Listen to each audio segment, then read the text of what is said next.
Zone floue, c'est un espace de dialogue et d'écoute néo-antiraciste réalisé dans nos salons à Grenoble. Né de l'initiative de trois artistes grenoblois et de la volonté d'un espace intime en non-mixité racisée et locale, on y aborde les problématiques liées au racisme et pas que, psychophobie, classisme, sexisme, etc. La lutte intersectionnelle avec comme point d'entrée le racisme, le colonialisme et l'impérialisme. Cet épisode avec Amar, Ostran et Aïda sur la thématique de nos colères, de la colère de l'opprimé, de la solitude ressentie dans les milieux militants blancs et de la notion du safe s'articulera autour de lecture et de partage d'expériences.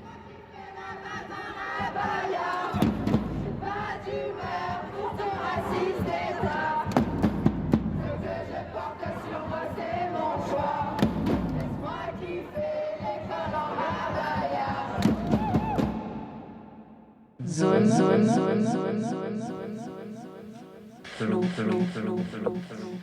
floue. C'est un très grand choc pour vous de découvrir que le pays où vous êtes né, auquel vous devez la vie et votre identité, n'a pas créé, dans tout son système de fonctionnement réel, la moindre place pour vous. On ne peut pas changer tout ce qu'on affronte, mais rien ne peut changer tant qu'on ne l'affronte pas. James Baldwin. Alors, par où on commence? Bonjour. Bonjour. Bonjour. Qu'est-ce qui vous a mis en colère dernièrement? Alors moi, forcément, il y a toute cette polémique, cette interdiction vis-à-vis de l'abaya. Donc, je suis désolée pour la prononciation. Je pense que... Oui, donc oui, toute cette nouvelle démonstration d'exclusion, d'humiliation et ce fichage islamophobe dont on est témoin encore une nouvelle fois, quoi. Avec le concept de laïcité qui est complètement tordu et voilà, en fait, on y revient chaque fois, quoi. C'est pas anodin que ces tentatives de soumission occurrent au sein de l'école et de l'éducation pour moi. Et voilà, je sais pas trop comment ça résonne pour vous, mais voilà, ça m'a rappelé en fait toutes ces polémiques qu'il y avait autour du hijab au moment de l'interdiction en 2004. Je crois que c'était en 2004 ou en 2003 peut-être. Et du coup, voilà, en fait, une lecture juste de tout ça, je sais pas, enfin, on se sent impuissant, je trouve. Et cette frustration, juste, elle est super puissante parce que j'ai pas l'impression qu'en plus de ça, il y ait beaucoup de personnel qui se mobilise vis-à-vis de ça. J'ai l'impression qu'il y a eu des choses en région parisienne, mais ça reste quand même assez isolé. Et voilà, je sais pas ce que vous voulez dire sur le sujet, mais... Oui, j'appuie ça. Donc, moi, ça me met en colère, mais ce qui m'a mis le plus en colère, et c'est souvent le cas, c'est une réaction dans ma sphère de l'intime vis-à-vis de ces débats, justement. Où, du coup, j'ai reçu la parole d'une copine qui m'a dit oui, bon, j'en ai un peu marre, c'est bon, le débat, il a duré assez longtemps. Et c'est chaque année la même chose. Bah oui, mais c'est chaque année des vies qui socialement sont mises en danger de mort. Et donc, moi, ça m'a prodigieusement énervée d'être face à cette personne, encore une fois, sans voix sur le moment, parce que juste choquée, de me dire, OK, pour certaines personnes, c'est effectivement qu'un débat à la télé. Voilà. Ouais, c'est presque de l'ordre du divertissement, quoi, pour des personnes blanches. Oui. C'est atterrant. Oui. C'est-à-dire que nous, ça nous travaille, et oui, on en parle beaucoup. Mais on en parle beaucoup parce que c'est une nécessité, en fait. Tout comme là, on est autour de la table et on parle d'antiracisme, c'est une nécessité. Donc ouais, c'est très énervant et c'est, je dirais très fréquemment, ce qui m'énerve, c'est les réactions dans ma sphère de proches qui sont à côté de la plaque, à côté de la réalité que moi, je vis émotionnellement dans mes tripes, quoi. Ouais. Voilà.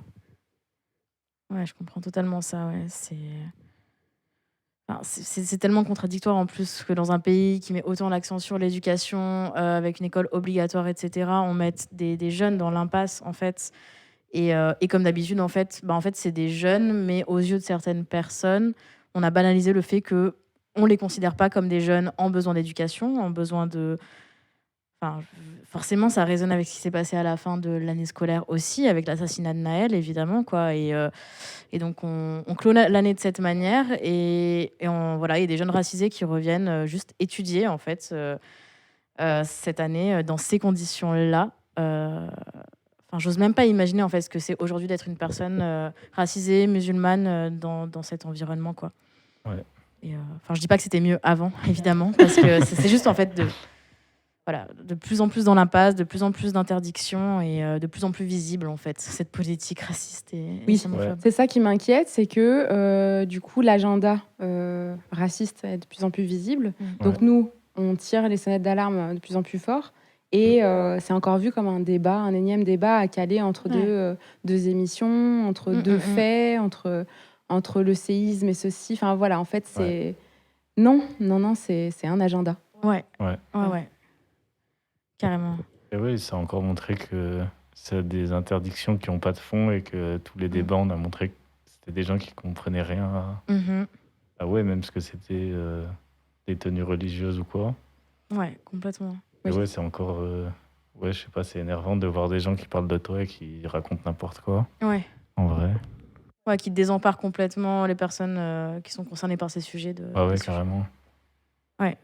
Oui, puis c'est encore du contrôle des corps, c'est encore à l'intersection entre le patriarcat et l'impérialisme. Voilà, on va aller contrôler les corps. Si tu as un crop top, alors il faut pas faire justement. Je m'en suis rendu compte grâce au compte militant. Il faut pas faire trop le parallèle entre le crop top et l'abaya, parce que justement, en fait, il y a une double peine à l'abaya.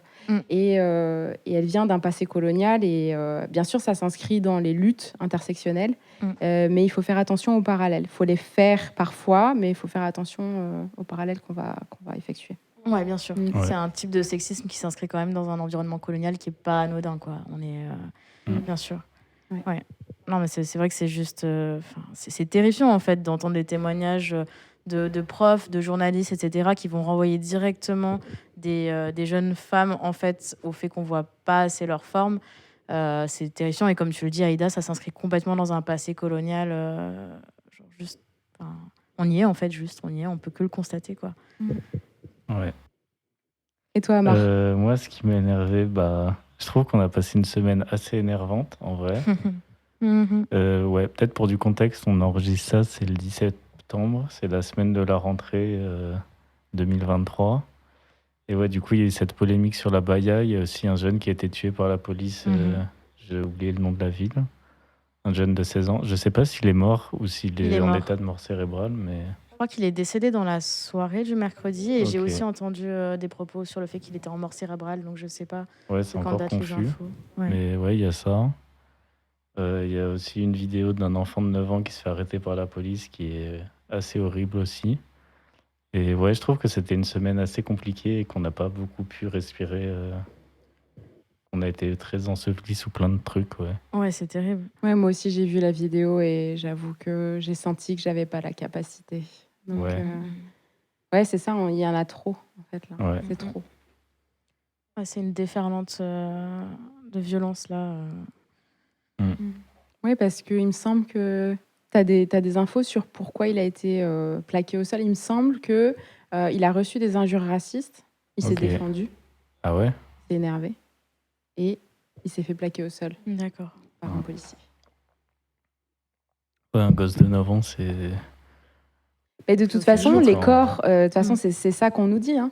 C'est que les corps racisés, en plus d'être sauvages, en plus d'avoir très peu de valeur, les enfants ne sont pas des enfants, c'est ce qu'on nous dit. Les enfants racisés ne sont pas des enfants. Ne sont pas des enfants. Donc déjà que les enfants n'ont pas beaucoup de droits, qu'on se le dise. Là, on est. Enfin, ça me rappelle. Bon, là, ça date un peu et je n'ai pas les informations exactes, mais il y avait une jeune de, il me semble, 12 ans qui avait été abusée par un adulte. Et elle est noire. Elle était noire. Enfin, elle est noire. Et la cour s'était prononcée, avait dit qu'elle était consentante. Voilà. Et ça, c'est typique. C'est typique. C'était l'année dernière ou il y a 2 ans. Voilà. Bon, après, il y a eu tout un backlash avec les associations, grâce aux réseaux sociaux. Ouais. Donc, Mais pour établir ce postulat de base, c'est qu'il y a déjà des considérations qui sont ignobles, quoi. Mm. Mm. Alors, la question qu'on m'a posée cet été, c'est t'es révolutionnaire ou t'es en colère? Ça vous fait vivre quoi d'entendre ça, si je vous la pose à vous, la question? Je sais pas. Déjà, je saurais pas quoi y répondre, mais Moi non plus, je crois. ouais, les deux. Est-ce- Aucun des deux, je sais pas. Ouais, moi, enfin, qui pose cette question, quoi? Enfin, ça dépend de la part de qui c'est... Par qui c'est formulé. Mais disons que je pourrais facilement penser, là, comme tu nous le dis comme ça, que c'est quelqu'un qui aurait tendance à penser que les révolutions passent par des biais, peut-être des canaux plutôt pacifistes, et que la colère n'a pas sa place dans le fait de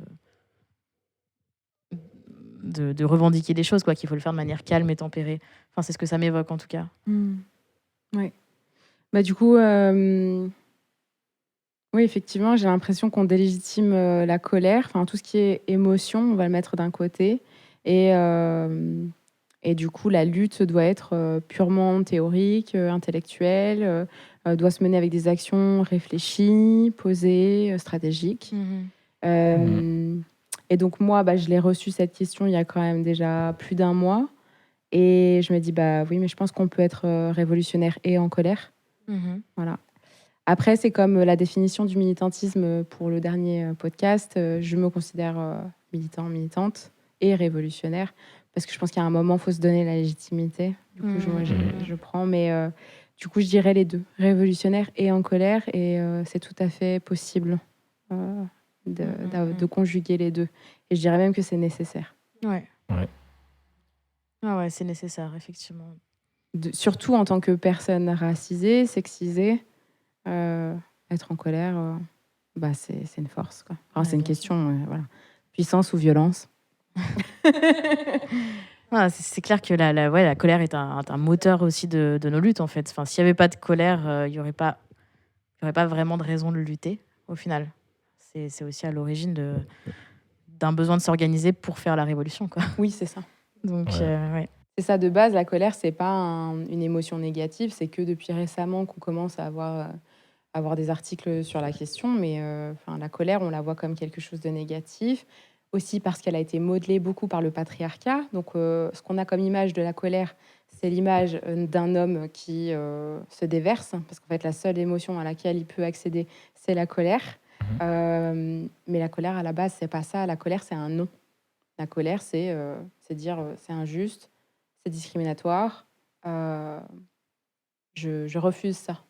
Donc, en fait, c'est ça. C'est même un peu sacré quand on y réfléchit. Ouais.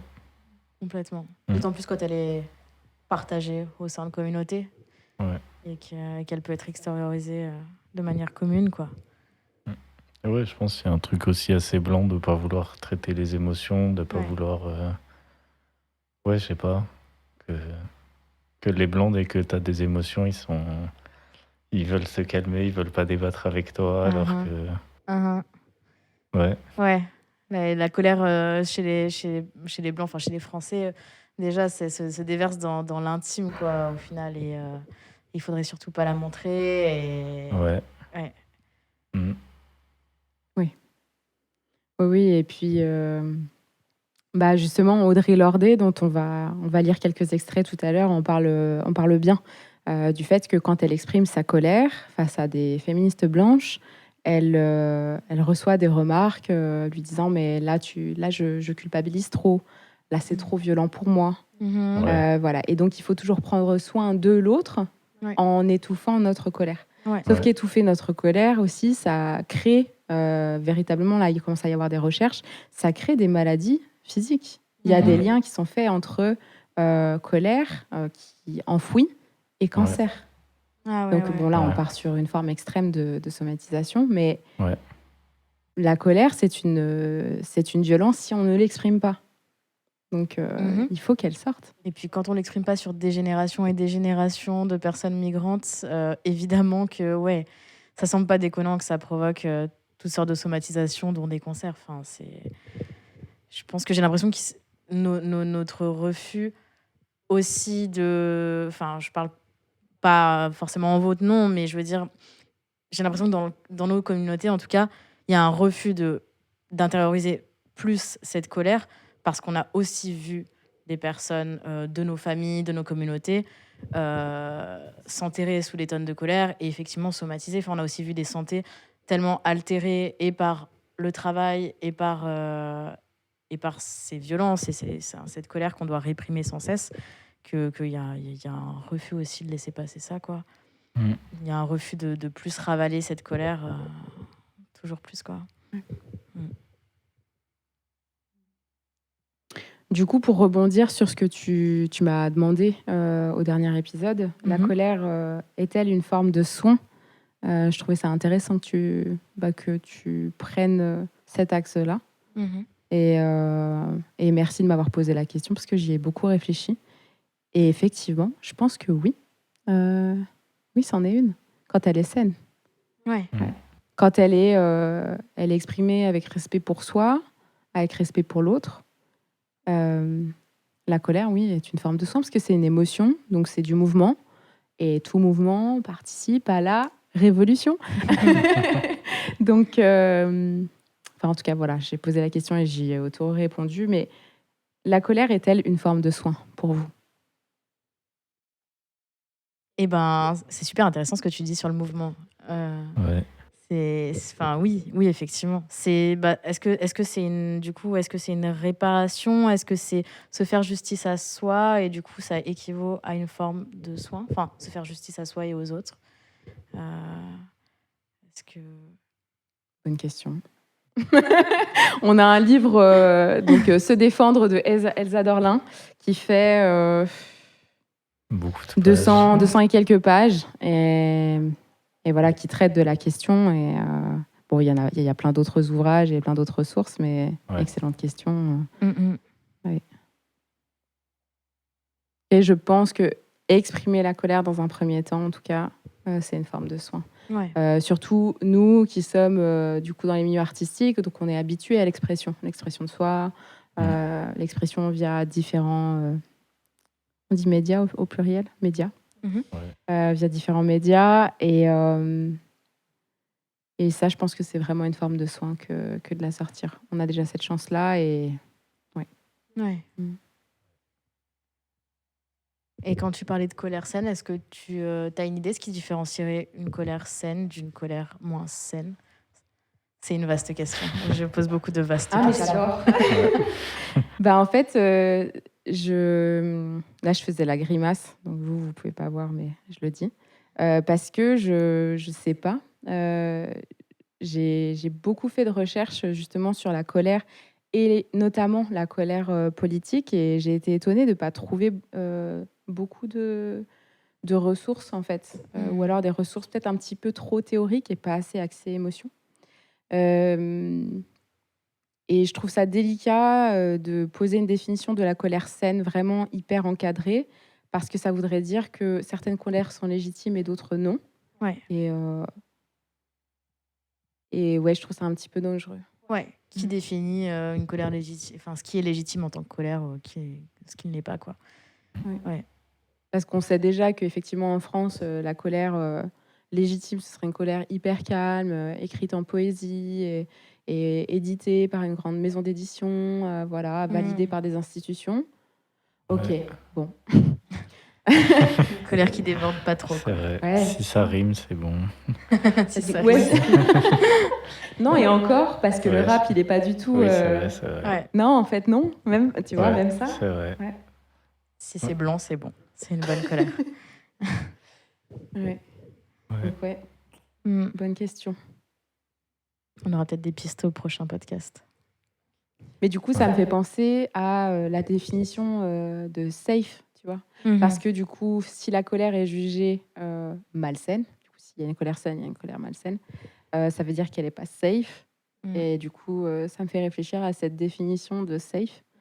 Et je sais pas, je pense que l'extrait d'Elsa Dorlin sur la question serait pertinent. Donc ouais, je vais vous lire un extrait du livre Se défendre, une philosophie de la violence de Elsa Dorlin. Donc on s'y est tous un petit peu intéressés dernièrement et voilà, on a essayé de plonger un peu dans le sujet parce que ça nous semble être un ouvrage assez cohérent vu notre sujet.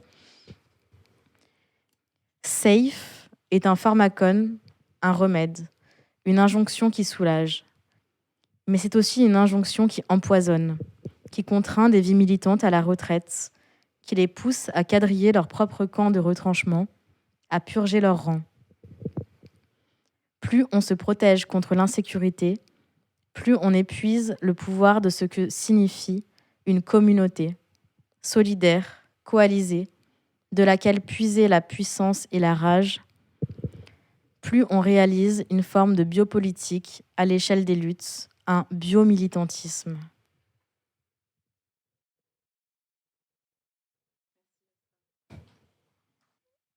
Déjà, c'est vrai que je trouve ça super intéressant aussi de réfléchir des termes comme le terme safe.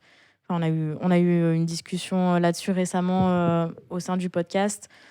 Et je pense qu'après, voilà, c'est aussi normal sur notre chemin d'exploration militante, on va dire. On va utiliser parce que c'est pratique, parce que c'est fait dans plusieurs environnements, certains termes. Et pour le coup, voilà, ce mot, il peut facilement, au final, installer aussi certaines dynamiques sécuritaires au sein des communautés. Donc voilà, ça peut être dans les communautés de personnes racisées, comme des communautés queer, etc., où du coup, on va opérer une forme de flicage. Et moi, genre, une des choses qui m'a mené vers ces réflexions, c'est aussi cette impression que des personnes qui n'auraient pas les codes, en fait, vont être complètement marginalisées de certaines communautés et du coup de certaines discussions et de certains discours. Voilà, parce qu'en fait, il y aurait certains codes qui manqueraient et ce seraient des individus par définition, pour certaines communautés, pas safe. Ça veut rien dire, je pense aussi, d'être quelqu'un de safe ou pas. Enfin, en soi... Oui. Ouais. Parce qu'on peut être safe sur un sujet, pas sur un autre. Safe avec une personne, mais pas avec une autre. Exactement. Et ça peut être à l'échelle individuelle, à l'échelle de lutte aussi. On peut être safe sur le racisme, mais pas sur la non-binarité. Voilà. Et donc, on n'est pas parfait. Et ça pose question aussi de la pureté militante. Complètement. C'est ça le problème du mot safe. Et tu le disais justement quand on en parlait, c'est que c'est institutionnalisé, c'est récupéré. De base, ça a été créé, il me semble, par les communautés LGBT, ce mot safe. Et là, c'est récupéré et on ne sait plus quoi en faire. Bien sûr.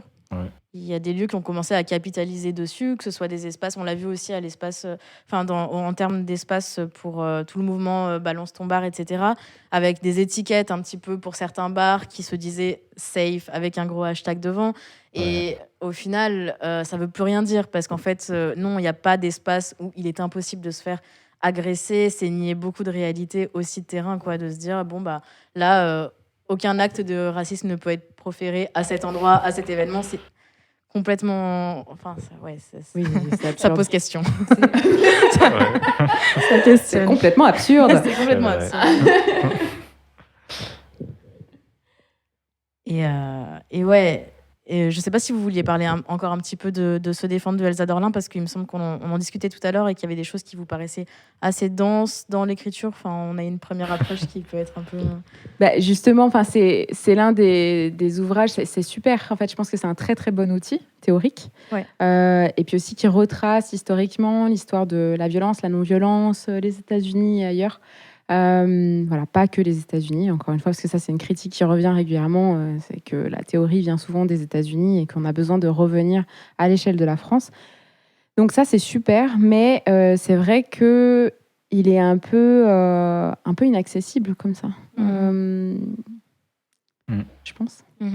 Et malheureusement, il est difficile à accéder, quoi. Alors, moi, j'ai un peu du mal je le feuillette et il restera un outil précieux. Mais Mais voilà, c'est pas facile de le lire. Et Ouais. c'est l'une des critiques qu'on peut faire régulièrement aux ouvrages trop théoriques. Et c'est pas que ça s'éloigne de la réalité, c'est que voilà, on part dans quelque chose de très pointu. Mhm. Et du coup, inévitablement, ça va discriminer sur le Ouais. chemin. Ouais. Ça discrimine. Mhm. Ouais, des trucs très académiques et très sociologiques qui. Mhm. Ouais, c'est accessible à que des gens qui sont dans cette sphère. Et Ouais. au final, même nous, on a fait des masters et on n'arrive pas à comprendre un bouquin. Alors, ouais. Ouais, c'est un peu décourageant. Mais après, pour information, du coup, Ostra nous a dit qu'il y a quelques vidéos d'Elsa Dorlin, justement, sur se défendre. Et elle retrace un peu certains chapitres, certains concepts. Donc, si ça vous intéresse, ne soyez pas effrayés par nos retours. Ouais, c'est beaucoup plus fluide et accessible, effectivement. Puis je pense que c'est des outils aussi qui valent le coup d'être peut-être lus en arpentage, avec des discussions aussi derrière. Ouais, ça me semble être des bases d'outils, en tout cas, qui peuvent être aussi agréables à décortiquer ensemble et à emmener vers d'autres milieux, peut-être. Tout à fait. Comme aujourd'hui. Comme aujourd'hui. Donc ouais, là du coup sur le mot safe, ça me fait rebondir un peu sur Audre Lorde. Parce que donc à l'époque, Audre Lorde était entourée, donc c'était dans les années 70, elle était entourée de féministes blanches qui ne voulaient pas reconnaître la double peine, même la triple dans le cas d'Audre Lorde, d'être une femme noire lesbienne. Et donc son essai, c'est de l'usage de la colère, la réponse des femmes au racisme. Et si ça vous intéresse, on en lit quelques. Oui, donc Audre Lorde, de l'usage de la colère, la réponse des femmes au racisme. Pour les femmes éduquées à avoir peur, trop souvent la colère est menaçante, destructrice. Dans la construction masculine de la force brutale, on nous a appris que nos vies dépendaient du bon vouloir du pouvoir patriarcal. Nous devions à tout prix éviter la colère des autres, car il n'y avait rien à en tirer hormis de la souffrance. On nous aurait catalogués comme mauvaises filles, voire simples d'esprit, ne faisant pas ce qui était attendu de nous. Et si nous acceptons l'idée de notre impuissance, alors, évidemment, n'importe quelle colère peut nous détruire. Ma peur de la colère ne m'a rien appris. Votre peur de cette colère ne vous apprendra rien, à vous non plus. Mais extérioriser la colère, la transformer en action au service de notre vision et de notre futur, est un acte de clarification qui nous libère et nous donne de la force. Car c'est par ce processus douloureux de mise en pratique que nous identifions qui sont les alliés avec lesquels nous avons de sérieuses divergences et qui sont nos véritables ennemis. J'ai léché les lèvres d'une louve, la colère. Et je m'en suis servi pour illuminer, rire, protéger, mettre le feu en des lieux où il n'y avait ni lumière, ni nourriture, ni sœur, en des lieux sans merci. Nous ne sommes pas des déesses, ni des matriarches, ni les édifices du pardon divin. Nous ne sommes pas les doigts de feu du jugement dernier, ni des instruments de flagellation. Nous sommes des femmes toujours obligées de nous interroger sur notre puissance de femme.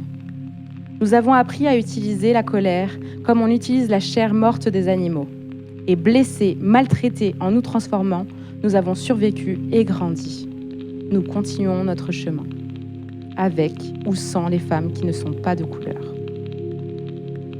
Car ce n'est pas la colère des femmes noires qui se répand sur cette planète comme une eau souillée. Ce n'est pas ma colère qui lance des fusées, dépense plus de 60 000 $ par seconde en missiles ou autres engins de guerre et de mort. Ce n'est pas ma colère qui massacre les enfants dans les villes, entasse des gaz offensifs et des bombes chimiques, qui sodomise nos filles et notre terre. Ce n'est pas la colère des femmes noires qui se désagrège en un pouvoir aveugle, déshumanisant, qui nous détruira toutes si nous ne le combattons pas avec nos armes. C'est-à-dire notre puissance à analyser et à redéfinir les principes futurs de notre vie et de notre travail. Notre puissance à imaginer et à reconstruire, colère par douloureuse colère, pierre par lourde pierre, un futur où la différence sera féconde et une terre qui soutiendra nos choix. nous ouvrons nos bras à toutes les femmes qui sont capables de nous rencontrer, face à face, par-delà la chosification et par-delà la culpabilité. Amen. Merci à Audrey Lordi.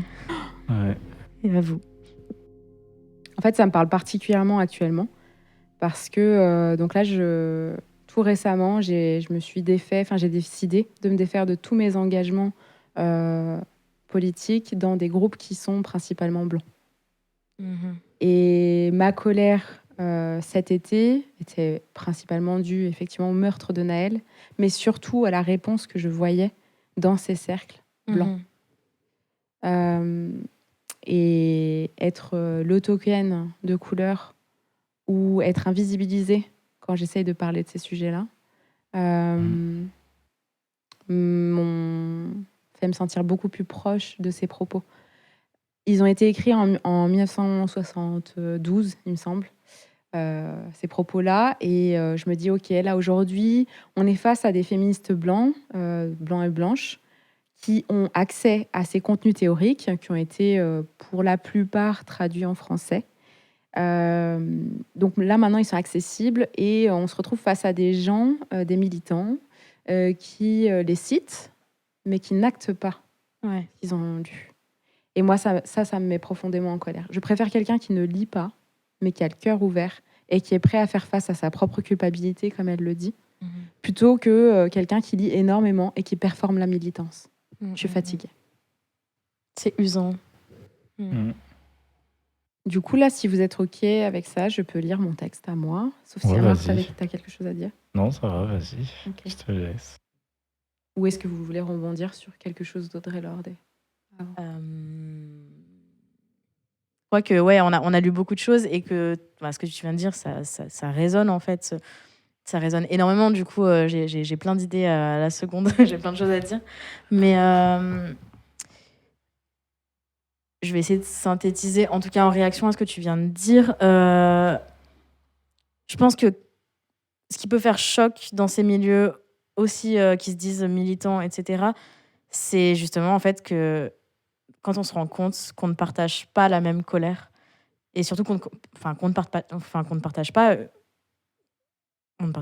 la colère en fait, parce que notre colère, celle qui nous anime en tant que personne racisée, elle n'est pas la même en fait. Juste, elle n'est pas la même et juste, on a beau discuter, traverser plein de... comme tu disais en fait, juste avoir des références communes en termes de lecture, des références culturelles communes, aller aux mêmes événements, etc.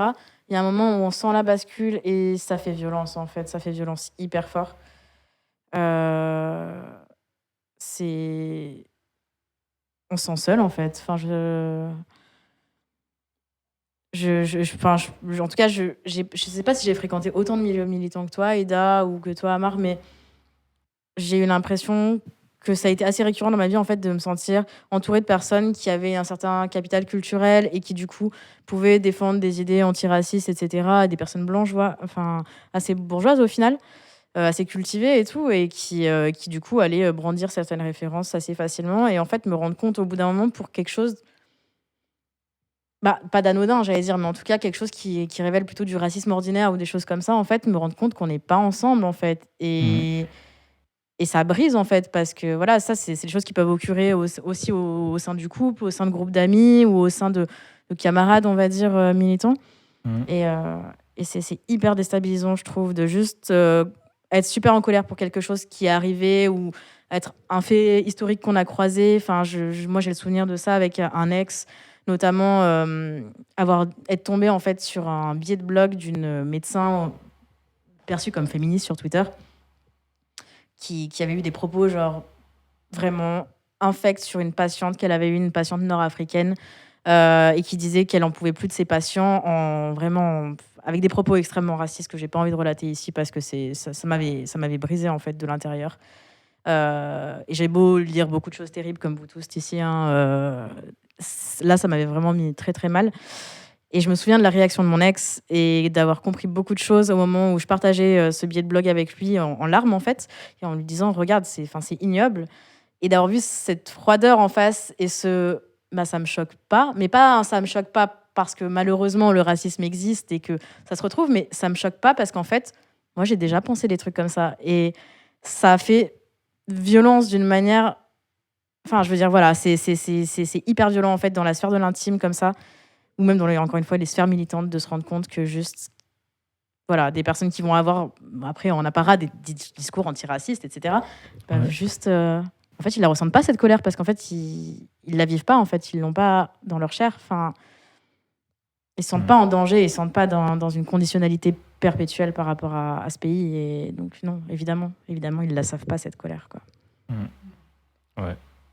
Ouais, je trouve sur les Blancs qui sont très éduqués sur le racisme et tout, c'est un intérêt intellectuel pour eux et ouais, il n'y a jamais d'attache émotionnelle derrière, il n'y a pas de volonté de comprendre ça te fait quoi, toi, de subir le racisme. Et ouais, je pense que c'est les pires. Eux, c'est des faux alliés, des gens qui s'intéressent à toi comme un sujet, comme un sujet de science, quoi. Ouais, alors qu'en fait, ils en ont aucun intérêt, ils veulent pas comprendre, ils aiment bien pouvoir dire des références, mais c'est tout, quoi. Sous couvert de militance, donc vraiment avec une performativité, et se rapprocher de toi, te donner des références, te donner des définitions et faire ami avec toi, quoi. Et c'est ça qui est terrible, c'est que je pense qu'ils ont même pas conscience de la performativité de leur militance. Nous, on est là face à eux. Et c'est effectivement extrêmement douloureux et tu te sens extrêmement seul face à eux. Mais eux ne se rendent même pas compte de ce qu'ils sont en train de faire. Ils sont en train de reproduire exactement le racisme, en fait, à une échelle différente. Mais ils sont en train de reproduire le racisme et toi, tu te reprends encore une vague alors que tu te pensais justement dans un milieu safe. Et là, si tu exprimes ta colère, elle est déplacée, quoi. Elle n'a pas sa place dans cet espace. Surtout si tu es seul. Enfin, je veux dire, si sur un groupe de 15 ou 20, ou même 90 bénévoles, tu es 1 ou 2 ou 5 personnes racisées, c'est pas suffisant. Si c'est pas un sujet qui est mis au cœur des priorités, c'est pas toi en tant qu'individu qui va réussir à le mettre à jour, quoi. Merci pour ton partage. Merci également pour partage d'expérience. Donc, un texte que j'ai écrit cet été, avec la volonté en fait d'exprimer ma colère sans trop rentrer dans les détails non plus. Je me sens seule, entourée de personnes bien pensantes, dans un féminisme blanc privilégié. Là, je réalise que le combat est multiple. Il y a le combat interne, c'est déchirant de résister au déni, de garder les yeux ouverts face aux injustices et à l'absurdité du monde. C'est déchirant de réaliser ses privilèges et de réfléchir à nos modalités d'action. Il y a le combat contre le fascisme en montée. Je pense notamment à la publication du syndicat de la police appelant à l'extinction des nuisibles que sont les minorités violentes de la France. Il y a le combat dans la sphère de l'intime, la famille, les amis, les adelphes militants, qui, de par leurs privilèges inavoués, creusent plus de failles dans la lutte sans même s'en rendre compte. La France se fracture de plus en plus. Le racisme y a toujours existé, mais là c'est rouge sang. Je le vois dégouliner. Ma colère m'empêche alors de m'effondrer. Ma colère, c'est ma colonne vertébrale de lutte. Je suis étonnée d'entendre autant de personnes qui veulent me voir la dompter, l'apprivoiser. On me dit que j'en deviens l'esclave, que je suis enragée. On me demande si je suis révolutionnaire ou en colère. On me dit que tout est relatif, qu'il n'y a pas de vérité unique, qu'il faut méditer. On me parle de non-violence. Colère n'est pas égale à violence. Pour l'épisode 0 du podcast À l'intersection, Anas dit bien avoir dû réfréner sa première envie initiale d'être cynique sur le sujet du racisme anti-blanc pour nous donner la définition du racisme et sa construction historique et idéologique. Le truc, c'est justement qu'on n'a pas le droit de réagir à chaud à des injustices répétitives. Il faut toujours qu'on pèse nos mots, être exemplaire, tendre l'autre joue. La colère a du sens, être pédagogue et dans le dialogue, ça nous coûte. Bien souvent, ça a été notre premier élan et on s'est rendu compte bien assez vite qu'on perdait notre temps. Alors, un jeune de banlieue de plus meurt, et derrière, on doit continuer à s'appliquer, à être de bons professeurs. Regardez, le racisme, c'est mal, ça tue. Nous, on le sait, on n'a pas le choix que de le savoir. On vit l'injustice et chaque acte ou parole de racisme, même dirigé contre un ou une autre, réouvre notre plaie. Ce serait comme saigner et devoir expliquer au médecin qui a le bistouri en main qu'il faut recoudre ça. La colère de se sentir seul ou token. La colère de tenir la charge raciale. Quand tu es victime affirmative, tu n'as pas de prise sur la violence qu'on t'inflige. Tu ne peux que dire ta colère. C'est là où se pose la question de partir.